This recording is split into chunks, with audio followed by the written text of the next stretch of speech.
$2,700 a day. That is what this aeroplane costs while it sits still.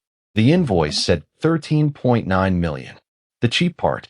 The average business jet flies 330 hours a year. Under 4% of the year. Shares in these sold for 630,000. Then the fleet was grounded overnight. Sounds simple. It's not. Real numbers. This is marked up. 6 legs to owning one, and what every one of them costs. Leg 1. The cheap part is the aeroplane. A private jet is not a vehicle you own. It is a payroll you signed. 2 pilots, on salary, whether the aeroplane leaves the ground or not. The average corporate captain now earns $188,000 a year.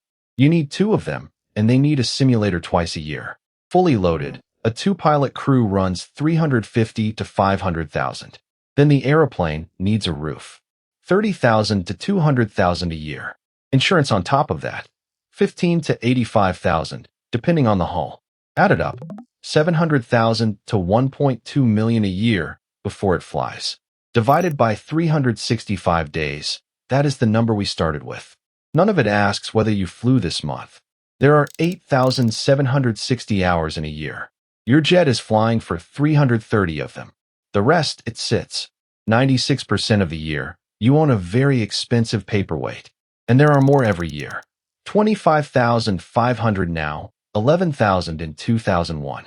Nearly 4 million private departures a year, and 7 in 10 are American.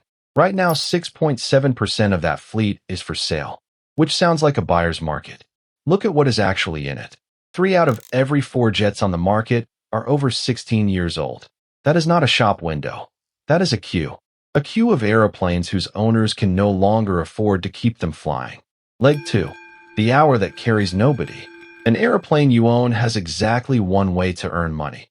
You rent it out to strangers on the days you are not flying.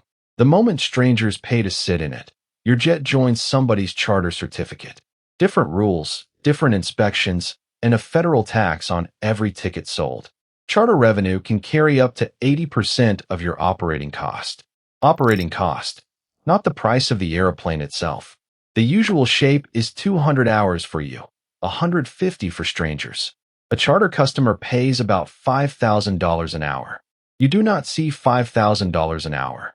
Nowhere close. Your jet, your leather, somebody else's Tuesday morning. Which raises a question the brochure never answers. Where do those hours go? 1 in every 3 private jet legs carries no passengers at all. Empty cabin. Full fuel bill. 2 salaries in the front. 30 to 40% of all American private jet hours are repositioning. An empty leg still needs 2 pilots on duty and a landing slot. The airplane has to fly to wherever you happen to be standing.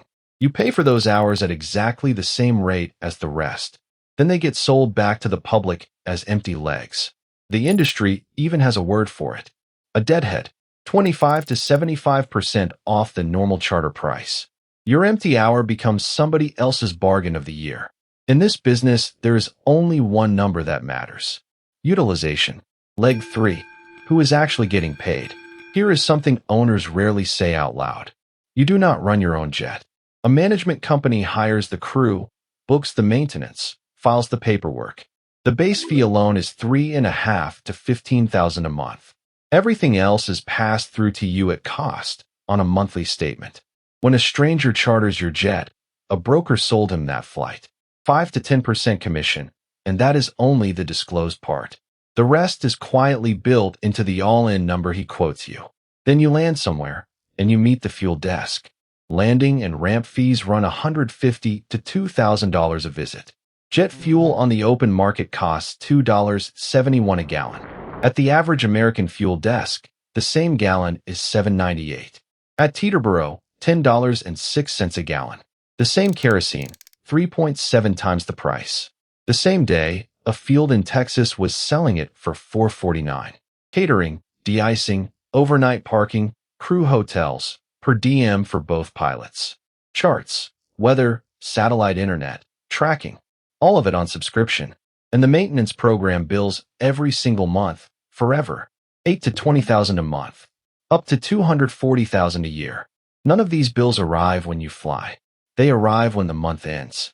Every one of these is a healthy business built on top of your aeroplane. There is one more middleman in this chain, and you have already met him. Buy an airline ticket and 7.5% of it is federal tax. Fly your own aeroplane, and you pay none of that. Just fuel tax, 21.9 cents a gallon, and nothing else. Private aviation is roughly one jet for every 6 airliners in the system. It contributes about 2% of the taxes that pay for it. The rest of that bill is paid by everybody sitting in row 28. Leg 4. The price of getting in. So you decide to buy one anyway. A new light jet, delivered. A 2019 model, used, still asks $9.8 million. Used jets are not cheap right now because there are not many. Inventory down 12%, asking prices up 7%. Before you sign, a pre-purchase inspection takes the airplane apart. Whatever it finds in there, you are the one paying to fix it. And you still have to find 2 pilots in the worst hiring market in decades. The airlines are poaching captains, and the salary follows them out. But the purchase price is not really the buy-in. The paperwork is, because a private jet is one of the best tax shelters in America. You can deduct 100% of the purchase price in year 1. The whole thing, not spread over 7 years. All of it at once. On a $100 million jet, that is about $21 million back. Congress made that permanent for anything placed in service after January 2025. On paper, almost every jet in America is a business expense. There is exactly one condition. More than half the flying has to be genuine business use. And in 2024, the tax authorities opened a campaign to check exactly that. Fail the test, and the deduction is recaptured with interest. There is a cheaper way in, and you have heard of it. Buy a tenth of an airplane or hours on a card and skip all of this. Hold that thought. We come back to it, and it does not end well. Leg 5. One invoice. Jets do not die slowly. They die in a single invoice. Every engine on that aeroplane has an appointment with a workshop. A hot section inspection is $80,000 to $200,000 per engine, and that is the cheap appointment. The expensive one comes later. A full overhaul climbs from $400,000 to well past $2 million.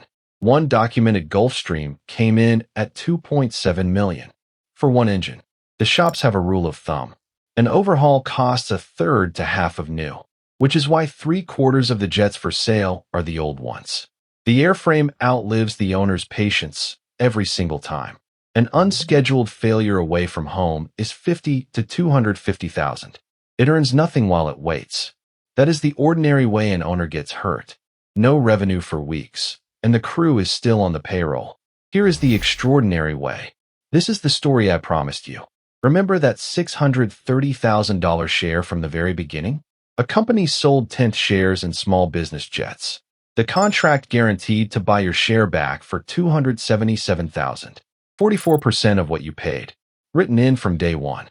All in, over 5 years, owners paid about $822,000 for 125 hours of flying, $6,580 an hour. More than simply chartering the same aeroplane, with none of the risk. Then, on the 19th of May 2023, the whole fleet was grounded.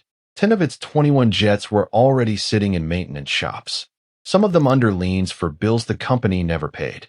In December 2025, it filed Chapter 7, owing $36.2 million, $735,000 of it to a single fuel supplier. The guaranteed buyback was guaranteed by the company that went bankrupt.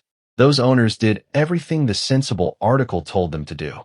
They bought the cheap way in, and it cost them everything. Leg 6. Was it worth it? If this is the kind of arithmetic you enjoy, like the video, it is free. Now the honest case for owning one of these. At 100 hours a year, owning and chartering cost about the same.